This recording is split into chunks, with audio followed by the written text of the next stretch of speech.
CPM-ഉം CPI-യും രണ്ടായി തന്നെ നിൽക്കുകയാണല്ലോ. ഒരു യോജിപ്പ് അതിൽ വരുന്നില്ല. ഇന്നലെ പറഞ്ഞു കേട്ട ഒരു കാര്യം എന്ന് പറയുന്നത് മന്ത്രി GR അനിലും K രാജനുമൊക്കെ ഇതിൽ നിന്ന് തീർത്തും മാറി നിൽക്കുകയാണ്. അതായത് ഒട്ടും ഇവർ അടുക്കുന്നില്ല. ഒരുപക്ഷെ ഇവർ പുറത്തേക്ക് പോകാനുള്ള സാധ്യതകളുണ്ട്, ഇടഞ്ഞു പുറത്തേക്ക് പോകും എന്നുള്ളതാണ്. ഇവർ ഇടഞ്ഞു നിൽക്കുന്നത് കൊണ്ട് തന്നെ ആ ഇടച്ചിൽ ബിനോയ് വിശ്വത്തിന് തലവേദനയാകുന്നുണ്ട്. ഒരു തീരുമാനത്തിലേക്ക് എത്താൻ പറ്റുന്നില്ല, യോജിച്ച് പോകാൻ പറ്റുന്നില്ല എന്നൊക്കെയാണ് പറഞ്ഞത്. എന്തായാലും ഇപ്പോൾ മന്ത്രിസഭാ യോഗം വൈകുന്നേരത്തേക്ക് മാറ്റുക കൂടി ചെയ്തിട്ടുണ്ട്. പക്ഷേ CPI അപ്പോഴും പറയുന്നു ഞങ്ങൾ ഉറച്ചു തന്നെയാണ്, പിന്നോട്ടില്ലെന്ന് CPM-ഉം പറയുന്നുണ്ട്. PM ശ്രീ പദ്ധതി ഒഴിവാക്കാൻ കഴിയുമോ? അങ്ങനെ ഒരു കാര്യത്തിൽ ഒപ്പിട്ടതിന് ശേഷം നമുക്ക് പിൻവാങ്ങലും നടക്കില്ലല്ലോ. PM ശ്രീ പദ്ധതിയിൽ നിന്ന് കേരളത്തിന് ഒഴിവാകൽ ഇനി സാധ്യമായ കാര്യമല്ല. രണ്ട് പ്രശ്നങ്ങൾ ഇതിൻ്റെ അകത്ത് ഗൗരവമായിട്ട് പരിശോധിക്കേണ്ടതുണ്ട്. ഒന്ന്, എന്തുകൊണ്ടാണ് നിർബന്ധിതമായിട്ട് PM ശ്രീ പദ്ധതിയിൽ ഒപ്പുവെക്കാനായിട്ട് കേരള സർക്കാർ തയ്യാറായത്?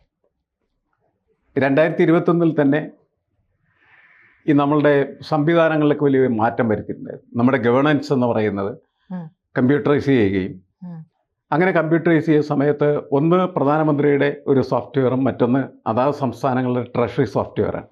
ഈ രണ്ട് സോഫ്റ്റ്വെയറുകൾ ഇൻ്റഗ്രേറ്റ് ചെയ്യുകയും നമ്മൾ ഒരു ഫണ്ടിന്, ഇപ്പോൾ SSA ഫണ്ടിൻ്റെ പ്രശ്നമാണല്ലോ ഇവിടെ, ആ SSA ഫണ്ടിന് വേണ്ടി അപേക്ഷ സമർപ്പിക്കുന്ന സമയത്ത് ഓരോരോ പോയിന്റ് ഇങ്ങനെ പരിശോധിച്ച് വരുമ്പോൾ കമ്പ്യൂട്ടർ ചോദിക്കുന്നു PM ശ്രീയിൽ ഒപ്പുവെച്ചിട്ടുണ്ടോ? ഇല്ല. എങ്കിൽ പൈസയില്ല, പിന്നെ മുന്നോട്ട് പോകാൻ പറ്റില്ല.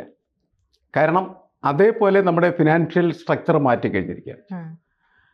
വളരെ കൃത്യമായിട്ട് ഒരു ടെക്നോ ഫിനാൻഷ്യൽ ഇൻഫ്രാസ്ട്രക്ചർ എന്ന് പറയുന്നത് 2021 കേന്ദ്ര ഗവൺമെൻറ് സ്ഥാപിച്ചു കഴിഞ്ഞു. ആ സ്ഥാപിച്ചത് സംസ്ഥാനങ്ങളുടെ അധികാരങ്ങൾ പതുക്കെ ഇങ്ങനെ കവർന്നെടുത്ത് എല്ലാം കേന്ദ്രത്തിലേക്ക് കൊണ്ടുവരിക എന്നുള്ളതാണ്. അപ്പം അതിന് രാഷ്ട്രീയമായ കാര്യങ്ങൾ വേണ്ട പറയാൻ, ഇത് സാങ്കേതികമാക്കിയാൽ മതി. അപ്പോൾ സാങ്കേതികമാക്കുന്ന സമയത്ത് ഈ സാങ്കേതികമായ എല്ലാ കാര്യങ്ങളും പൂർത്തീകരിച്ച സംസ്ഥാനങ്ങൾക്ക് മാത്രമാണ് അതാത് കാര്യങ്ങളിൽ ഫണ്ട് ലഭിക്കുകയുള്ളൂ. അപ്പോൾ അന്നത് ശ്രദ്ധിച്ച് അതിനെതിരെ സംവിധാനങ്ങൾ കൊണ്ടുവരാൻ കഴിഞ്ഞിരുന്നെങ്കിൽ മാത്രമാണ് ഇപ്പോഴുള്ള ഈ സമ്മർദ്ദത്തിൽ നിന്ന് വ്യക്തമായിട്ട് മാറാനായിട്ട് കഴിയുമായിരുന്നുള്ളൂ. അത് സംഭവിച്ചിട്ടില്ല. നമ്മളിപ്പോൾ സംസാരിക്കുന്നത് രാഷ്ട്രീയ പ്രശ്നങ്ങളാണ്. എന്തിനാണ് പിണറായി വിജയൻ ഇതിൽ ഒപ്പിട്ടത്? ഇപ്പം പിണറായി വിജയനെതിരെ നിൽക്കുന്ന എല്ലാ ആളുകളും പറയുന്നത് അദ്ദേഹത്തിൻ്റെ മകളെയും മകനെയും സംരക്ഷിക്കാൻ വേണ്ടി അയാൾ ഒപ്പിട്ട് എന്നുള്ളതാണ്. എല്ലാ ആൾക്കാരും അങ്ങനെ പറഞ്ഞുകൊണ്ടിരിക്കുന്ന ഒരു കാര്യം. രണ്ടാമത്, ഇടതുപക്ഷത്തിന് ഒരു മാൻഡേറ്റ് കൊടുത്തിട്ടുണ്ട് കേരളത്തിലെ ജനം. എന്താണ് മാൻഡേറ്റ്? ഇടതുപക്ഷ നയങ്ങൾക്ക് അനുസൃതമായിട്ടുള്ള രീതിയിൽ പ്രവർത്തിക്കുന്ന സർക്കാരാണ് ഈ സർക്കാരെന്നും ആ നയങ്ങളിൽ നിന്ന് തന്നെ തികച്ചും വ്യത്യസ്തമായിട്ടുള്ള നിലപാടെടുത്തിട്ട് മാത്രമാണ് ഈ PM ശ്രീ പദ്ധതിയിൽ എന്ത് ചെയ്തത്? ഒപ്പുവെച്ച്. അല്ലെങ്കിൽ അവർക്കത് ഒപ്പുവെക്കാനായിട്ട് പറ്റില്ല. അവർക്ക് ഒപ്പുവെക്കാതിരിക്കാൻ ഇപ്പോഴും കഴിയും. കാരണം ഒരു 5-6 മാസം മാത്രമേ സർക്കാരുള്ളൂ. 6 മാസത്തേക്ക് ഫണ്ട് കിട്ടിയില്ല എന്ന് പറഞ്ഞ് ഒരു പ്രശ്നം സംഭവിക്കാൻ പോകുന്നില്ല. പക്ഷേ SSAയിൽ ഒരുപാട് അധ്യാപകരുണ്ട്, അവർക്ക് ശമ്പളം കിട്ടിയിട്ടില്ല. അപ്പോൾ അവർ ആ പ്രശ്നങ്ങൾ നിരന്തരമായിട്ട് സർക്കാരിന് മുന്നിൽ കൊണ്ടുവരുമ്പോൾ ആ പ്രശ്നം പരിഹരിക്കുന്നത് തിരഞ്ഞെടുപ്പിന് നല്ലതാണ് എന്ന് ഒരു വശം ഇവർക്കുണ്ടാകാം. രണ്ടാമത് മറ്റു മാർഗ്ഗമില്ല, അതുകൊണ്ട് അവരെന്ത് ചെയ്യുന്നു? ഒപ്പുവെക്കുന്നു. ഇവർക്ക് ചെയ്യാവുന്ന പൊളിറ്റിക്കലി ഇവർക്ക് ചെയ്യാവുന്ന കാര്യം ഒപ്പുവെക്കാതിരിക്കൽ തന്നെയായിരുന്നു. ഇനി അഥവാ ഒപ്പുവെക്കുന്നുണ്ടെങ്കിൽ തന്നെ അവരെന്ത് ചെയ്യണമായിരുന്നു? അവരുടെ ഒപ്പം നിൽക്കുന്നതായിട്ടുള്ള CPI-യുമായിട്ട് ഈ കാര്യം സംസാരിക്കണം. CPI-യുടെ മാത്രമല്ല, കേരള നിയമസഭയിൽ ഈ വിഷയം പറഞ്ഞാൽ മതി. ഞാനീ പറഞ്ഞ ഈ ടെക്നോ ഫിനാൻഷ്യൽ ഇൻഫ്രാസ്ട്രക്ചറിൻ്റെ പൊസിഷൻ അവർ കേരള നിയമസഭയിൽ പറയണം. ഇങ്ങനെയാണ് സ്ഥിതി. ഇത് ഒപ്പുവെച്ചില്ലെങ്കിൽ ഈ ഫണ്ട് മാത്രമല്ല, ഒരു ഫണ്ടും ഇനി മേലാൽ കിട്ടാനുള്ള സാധ്യതകളില്ലാത്ത സാഹചര്യത്തിലേക്ക് പോയിക്കൊണ്ടിരിക്കുക. എന്ത് ചെയ്യണം? കേരള നിയമസഭയെ തീരുമാനം എടുക്കാമായിരുന്നല്ലോ, അവരെ കൊണ്ട് സംസാരിപ്പിച്ചിട്ട്. നിയമസഭ പറയണ വേണ്ടെന്ന് പറഞ്ഞാൽ എടുക്കണ്ട, നിയമസഭ എടുക്കാൻ പറഞ്ഞാൽ എടുക്കാമായിരുന്നു. ഇത്തരം വിഷയങ്ങളൊന്നും ഉണ്ടാവില്ല. അതിന് പകരം എന്ത് ചെയ്യുന്നു വെച്ചതിനിടയിൽ പിണറായി വിജയൻ പോയി ഒളിച്ചൊപ്പ് വെച്ചു എന്നുള്ളതാണ് പ്രശ്നം. അതാണ് ഇത് ഗൗരവമായിട്ട് നിൽക്കുന്നത്. അതൊരു നാണം കെട്ട പരിപാടി. അതെ, അത് ഒരിക്കലും ആർക്കും അംഗീകരിക്കാൻ പറ്റുന്ന ഒരു കാര്യമല്ല.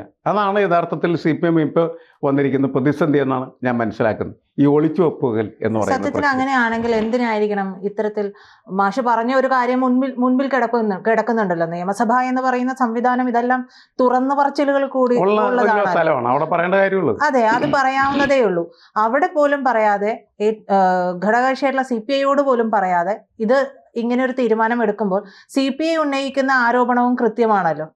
CPI പറയുന്നതിൽ തെറ്റുണ്ടെന്ന് നമുക്ക് പറയാനും സാധിക്കില്ലല്ലോ. CPI പറയുന്നതിൽ മാത്രമല്ല, എതിരാളികൾ പറയുന്നതിലും ഇടതുപക്ഷത്ത് നിൽക്കുന്ന ഒരുപാട് ആളുകൾ, പ്രത്യേകിച്ച് സാംസ്കാരിക പ്രവർത്തകർ, അതേപോലെ തന്നെ ഇടതുപക്ഷത്തിൻ്റെ സഹയാത്രികരായിട്ടുള്ള ബുദ്ധിജീവികൾ, അങ്ങനെയുള്ള എല്ലാവരും ഇതിനെ എതിർക്കുന്നുണ്ട്. അവരെ എതിർക്കുന്നതിൻ്റെ പ്രധാനപ്പെട്ട കാരണം ഇതിൻ്റെ കാതലായ വിഷയം എന്താണ്? കാതലായ വിഷയം ഇന്ത്യയുടെ ഫെഡറലിസം എന്ന് പറയുന്നത് ഇല്ലാതാകും എന്നുള്ളതാണ്. ഇപ്പോൾ വിദ്യാഭ്യാസ രംഗത്ത് തന്നെ പരിഷ്കരണങ്ങൾ കൊണ്ടുവരുന്ന കാലഘട്ടങ്ങളിൽ മുൻപ് പല ഘട്ടത്തിലും ഉണ്ടായിരുന്നു. ആ സമയത്തൊക്കെ അതാത് സംസ്ഥാനങ്ങൾക്ക് അവരുടെ കരട് രേഖ മുന്നോട്ട് വെക്കാം. ഇന്ത്യൻ്റെ പരിഷ്കരണങ്ങൾ ഇവിടെ ആവശ്യമുണ്ട് എന്ന നിലയ്ക്ക് അവർക്കൊരു പദ്ധതി തന്നെ മുന്നോട്ട് വെക്കാം. ആ പദ്ധതി കേന്ദ്രത്തിന് മുന്നിൽ വരും, അത് പഠിക്കും. അതിൽ കേന്ദ്രത്തിന് താല്പര്യമില്ലാത്തത് അവർ എന്ത് ചെയ്യും? തള്ളിക്കളയും. കേന്ദ്രത്തിന് താല്പര്യമുള്ള ചിലതൊക്കെ എന്ത് ചെയ്യും? അതിൻ്റെ കൂടെ ആഡ് ചെയ്യും. അപ്പോൾ ബേസ് എന്ന് പറഞ്ഞാൽ എന്താണ്? അതാ സംസ്ഥാനമാണ്, സംസ്ഥാനങ്ങളാണ് നിശ്ചയിക്കുന്നത്. മനസ്സിലായി? കാരണം വിദ്യാഭ്യാസം കൺകറന്റ് ലിസ്റ്റിൽ വരുന്നതാണ്. അങ്ങനെ കൺകറന്റ് ലിസ്റ്റിൽ വരുന്ന സമയത്ത് കേന്ദ്രത്തിനും അതേപോലെ തന്നെ സംസ്ഥാനത്തിനും ഏതാണ്ട് ഒരേപോലെയൊക്കെ ഇതിനകത്ത് ഇടപെടാനായിട്ടുള്ള ഒരു സ്പേസ് കിടക്കുന്നുണ്ട്. ആ സ്പേസിലാണ് ഇങ്ങനെയുള്ള പ്രവർത്തനങ്ങൾ നടന്നുകൊണ്ടിരിക്കുന്നത്. ഇപ്പോൾ അങ്ങനെയല്ല. PM ശ്രീ പദ്ധതി അടക്കമുള്ള NEP നാഷണൽ എഡ്യൂക്കേഷൻ പോളിസി 2020 രൂപീകരിക്കുന്ന സമയത്ത് അതിൻ്റെ കരട് കേന്ദ്രം തയ്യാറാക്കി സംസ്ഥാനങ്ങൾക്ക് അയച്ചു കൊടുത്ത് അവരോട് പരിശോധിക്കാനും അവർക്ക് ആവശ്യമുള്ള നിർദ്ദേശങ്ങൾ വെക്കാനൊക്കെയാണ് പറഞ്ഞത്. എന്നുവെച്ചാൽ കേന്ദ്രമാണ് അതിൻ്റെ കേന്ദ്രമായി മാറിയത്. നേരത്തെ അങ്ങനെയല്ല, സംസ്ഥാനങ്ങൾക്ക് ഇത് അവതരിപ്പിക്കാമായിരുന്നു. കേന്ദ്രം പരിശോധിച്ച് ആവശ്യമായിട്ടുള്ള മാറ്റങ്ങൾ, അത് സ്വാഭാവികമായിട്ട് നടക്കുന്ന കാര്യങ്ങൾ. ഈ രണ്ട് തരത്തിലാണ് ഈ പ്രശ്നങ്ങൾ നമ്മൾ സമീപിക്കേണ്ടത്. ഒന്ന്, ഇത് സാങ്കേതികമായിട്ടുള്ളൊരു വിഷയം. രണ്ട്, ഇതിൻ്റെ ഒരു രാഷ്ട്രീയ വശം. സാങ്കേതിക വിഷയത്തിൽ ഒരുപാട് മാറ്റങ്ങൾ വരുന്നുണ്ട്. ആ മാറ്റങ്ങൾ ചെറിയ ചെറിയ ചർച്ചകളിലൂടെ പരിഹരിക്കപ്പെടാവുന്നുള്ളൂ. ഇപ്പോൾ ഈ 4 വർഷ ബിരുദം എന്ന് പറയുന്നതൊക്കെ അതിൻ്റെ ഭാഗമായിട്ട് വരുന്നതാണ്. അധ്യാപകരുടെ യോഗ്യതകളിൽ വരുന്നതായിട്ടുള്ള മാറ്റങ്ങൾ, അതുപോലെ ഇവാലുവേഷൻ, എല്ലാം ഒരുപാട് കാര്യങ്ങളുണ്ട്. അത്തരം കാര്യങ്ങളൊന്നും വലിയ തർക്കങ്ങളായിരുന്നു ഉണ്ടായില്ല. നയപരമായ വിഷയമാണ് രാഷ്ട്രീയ തർക്കത്തിന് കാരണമായിത്തീരുന്നത്. ആ നയപരമായിട്ടുള്ള വിഷയത്തിൽ ഇതിൻ്റെ ഒരു ഇടതുപക്ഷം പ്രധാനമായിട്ട് എതിർക്കുന്നതിൻ്റെ 3 കാര്യങ്ങളുണ്ട്. ഒന്ന്, ഈ NEP എന്ന് പറയുന്ന പ്രോസസ്സിൻ്റെ ബേസിസ് എന്താണെന്ന് ചോദിക്കുമ്പോൾ അവർ പറയുന്നുണ്ട്, ഒന്ന്, ഇത് കൊമേഴ്സ്യലൈസേഷനാണ്. എന്നുവെച്ചാൽ വിദ്യാഭ്യാസത്തെ സമ്പൂർണ്ണമായിട്ട് വാണിജ്യവൽക്കരിക്കുന്നു എന്നുള്ളതാണ്. അത് അതിശക്തമായിട്ട് എതിർക്കപ്പെടുന്ന ഒരു കാര്യമാണ്. രണ്ടാമത്, ഇതിലൊരു ഫാക്ടറായിട്ട് വരുന്ന കമ്മ്യൂണലൈസേഷൻ, വർഗീയവൽക്കരണം. കേന്ദ്ര ഗവൺമെൻറ്റിൻ്റെ ഹിന്ദുത്വ വർഗീയ അജണ്ട നടപ്പിലാക്കുന്ന തരത്തിലേക്ക് സിലബസിനെ അവരെന്ത് ചെയ്യുമെന്ന് വെച്ചാൽ രൂപപ്പെടുത്തും എന്നുള്ളതാണ്. അത് കഴിഞ്ഞ ദിവസം സുരേന്ദ്രൻ വളരെ കൃത്യമായിട്ട് വ്യക്തമാക്കിയിരുന്നു. ഞങ്ങൾ സവർക്കറെയും ഹെഗ്ഡേവാറിനെയും ഒക്കെ പഠിപ്പിക്കും, അതിനാണ് ഞങ്ങൾ ഈ പരിപാടി ചെയ്യുന്നത്, കൃത്യമായിട്ട് അദ്ദേഹം പറഞ്ഞിട്ടുണ്ടായിരുന്നു. അത് കമ്മ്യൂണലൈസേഷൻ എന്ന് പറഞ്ഞു. മൂന്നാമത്തെ, സെൻട്രലൈസേഷൻ. സെൻട്രലൈസേഷൻ എന്ന് പറഞ്ഞാൽ ഇത് കേന്ദ്രീകൃതമാകും. നമ്മളീ പറയുന്ന കൺകറന്റ് ലിസ്റ്റിലല്ല ഇനി ഇത് വരുന്നു, ഇത് കേന്ദ്ര ലിസ്റ്റിലേക്ക് വരുന്നു, കേന്ദ്രീകൃതമാകുന്നു, കേന്ദ്രം തീരുമാനിക്കും. ഈ 3 Cകൾ അതുകൊണ്ട് ഇതിനകത്ത് എപ്പോഴും ഒബ്ജക്ഷണബിൾ ആയിട്ട് നിൽക്കുകയാണ് ചെയ്യുന്നത്. അതായത് ഈ കൊമേഴ്സ്യലൈസേഷനും സെൻട്രലൈസേഷനും കമ്മ്യൂണലൈസേഷനും ഇതിനെ എതിർക്കുകയാണ്. ഇതാണ് ഇതിൻ്റെ ഒരു പൊളിറ്റിക്കൽ പെർസ്പെക്റ്റീവ് എന്ന് പറയുന്ന സാധനം. അത് ഇടതുപക്ഷം അതുകൊണ്ട് അതിനെ എതിർക്കേണ്ടതാണ്. ആ എതിർപ്പാണ് അവരെന്ത് ചെയ്ത് ഉപേക്ഷിച്ചിട്ട് ഒളിച്ചുപോയി ഒപ്പിട്ട് പോയ ഒരു പ്രശ്നം. അത് വളരെ ഗൗരവമായിട്ട് നിൽക്കുന്ന ഒരു കാര്യം. പക്ഷേ നമ്മളിപ്പോൾ ഇന്ന് നമ്മളുടെ മുന്നിലുള്ള പ്രശ്നമാണ് 2-1 എന്നുള്ളത്. അങ്ങനെയാണ് നിൽക്കുന്നത്.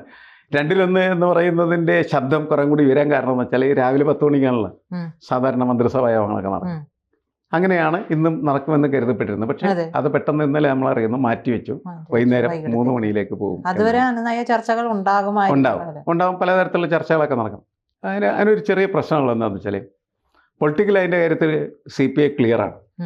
പക്ഷേ ഇതിൻ്റെ ഫലമായിട്ട് 2-1 എന്ന തീരുമാനം വന്നാൽ എന്നുവെച്ചാൽ മറ്റത് പിൻവലിക്കാൻ പറ്റില്ല. അപ്പം പിന്നെ അവരിപ്പോൾ ആവശ്യപ്പെട്ടിരിക്കുന്നത് പിൻവലിക്കണമെന്നുള്ള, അത് പിൻവലിക്കൽ നടക്കില്ല. പിന്നെയുള്ളത് എന്താണ്? ഇവർക്ക് ഇതിനകത്ത് ഇറങ്ങിപ്പോയാൽ മാത്രമാണ്. 2-1 തീരുമാനിച്ചാൽ ഇവർ ഇറങ്ങിപ്പോരണം. ഇവർ മന്ത്രിസഭാ മീറ്റിങ്ങിൽ പങ്കെടുക്കാതിരിക്കുന്നു, മാറുന്നു. അത് അവസാനം എന്ത് ചെയ്യുന്നത് വെച്ചാൽ മുന്നണി തന്നെ ഒരു പിളർപ്പിലേക്ക് പോകുന്നു. CPI പുറത്തു പോകും. CPI പുറത്ത് പോയാൽ CPI എന്ത് ചെയ്യും? കോൺഗ്രസിൽ പോകാൻ പറ്റുമോ ഈ വിഷയത്തിൻ്റെ പേരിൽ? ഈ വിഷയത്തിൻ്റെ പേരിൽ പോകാൻ പറ്റില്ല. അല്ല, ഈ വിഷയത്തിൻ്റെ പേരിൽ പോകാൻ പറ്റില്ല. കാരണം എന്താണ്? കോൺഗ്രസ് ഭരിക്കുന്ന എല്ലാ സംസ്ഥാനങ്ങളും കോൺഗ്രസ് ഈ PM ശ്രീ പദ്ധതി നടപ്പിലാക്കി കഴിഞ്ഞു. കർണാടകത്തിൽ നടപ്പിലാക്കി, ജാർഖണ്ഡിൽ, അങ്ങനെ എല്ലാ സ്ഥലങ്ങളും നടപ്പിലാക്കി. അപ്പോൾ അങ്ങനെ നടപ്പിലാക്കി കഴിഞ്ഞൊരു പാർട്ടിയുടെ കൂടെ ഇത് നടപ്പിലാക്കാനായിട്ട് ശ്രമിച്ച പാർട്ടി എന്ന് പറഞ്ഞുകൊണ്ട് CPM-ൽ നിന്ന് പിണങ്ങി പിരിഞ്ഞ് പോകാൻ പറ്റുമോ? എന്നിട്ട് കോൺഗ്രസിന് ചെന്ന് നേരാൻ പറ്റുമോ? ഈ വിഷയത്തിന് പേരിൽ പറ്റില്ല. BJP-യിൽ പറ്റില്ല. കാരണം BJP-യുടെ തന്നെ നടത്തിപ്പേര്. അപ്പോൾ ഇതൊരു നയപരമായ വിഷയമാണ്. ഈ വിഷയത്തിൽ കടുംവെട്ട് വെട്ടി പുറത്തിറങ്ങിയാൽ CPI ഒറ്റപ്പെടാനുള്ള ഒരു സാധ്യത, അത് പൊളിറ്റിക്കൽ ഒരു ഇഷ്യൂ ആണ്. ഇനി ഒറ്റപ്പെടൽ എന്ന് പറഞ്ഞാൽ അവർ വേണ്ട, നമ്മളിപ്പോൾ പത്രങ്ങളൊക്കെ വായിക്കുന്നവരെ 20 സീറ്റും പിന്നെ പല സൈസ് വാഗ്ദാനങ്ങളൊക്കെ വെച്ചതിൻ്റെ പേരിൽ വേണമെങ്കിൽ കോൺഗ്രസിൽ ചെന്ന് ചേരാം. പക്ഷെ അവിടെ അവരുടെ പൊളിറ്റിക്സ് താർന്നു പോകും. അതെ, അതോടുകൂടി CPI ഇല്ലാണ്ടായി. അതല്ല ഇപ്പോൾ CPIനുള്ള അന്തസ്, CPIക്കുള്ള അന്തസ് എന്താ? CPIക്കുള്ള അന്തസ് എന്ന് പറഞ്ഞാൽ ഞങ്ങൾക്കൊരു പൊളിറ്റിക്കൽ ലൈൻ ഉണ്ട്, ഞങ്ങൾ ആ പൊളിറ്റിക്കൽ ലൈനൊപ്പം നിൽക്കാനാണ് തീരുമാനിച്ചിരിക്കുന്നത്. ഏത് വലിയേട്ടൻ പറഞ്ഞാലും ഞങ്ങൾ കേൾക്കൂല എന്ന് പറയുന്ന ഈ സ്റ്റാൻഡിന് ആ ഒരു അംഗീകാരമുണ്ട്. പക്ഷെ ആ സ്റ്റാൻഡിൽ നിന്നിട്ട് അവർ പോയി കോൺഗ്രസിന്റെ കൂടെ ചേർന്നാൽ പിന്നെ ആ സ്റ്റാൻഡിനൊരു പ്രസക്തിയില്ല. അതിലും നല്ലത് ഇവരുടെ ഒപ്പം നിൽക്കുന്നതാണല്ലോ. അല്ല, അത് സ്വാഭാവികമായിട്ട് ഇവരൊപ്പം നിൽക്കുന്നത് തന്നെ ആയിരിക്കുന്നല്ലേ. അപ്പൊ എനിക്ക് തോന്നുന്നത് എന്താണെന്ന് വെച്ചാൽ ഈ രണ്ടിലൊന്ന് എന്ന് പറയുന്നത് എങ്ങനെ നടപ്പാക്കാൻ സാധ്യതയുണ്ടെന്ന് നമുക്കൊന്ന് ചിന്തിച്ചു നോക്കാം. അതെന്താന്ന് വെച്ചാൽ ഇന്നത്തെ മന്ത്രിസഭാ യോഗത്തിനകത്ത് അവർ പങ്കെടുക്കുന്നില്ല, പക്ഷേ അവര് ഇടതുപക്ഷ മുന്നണി വിട്ടുപോകുന്നില്ല.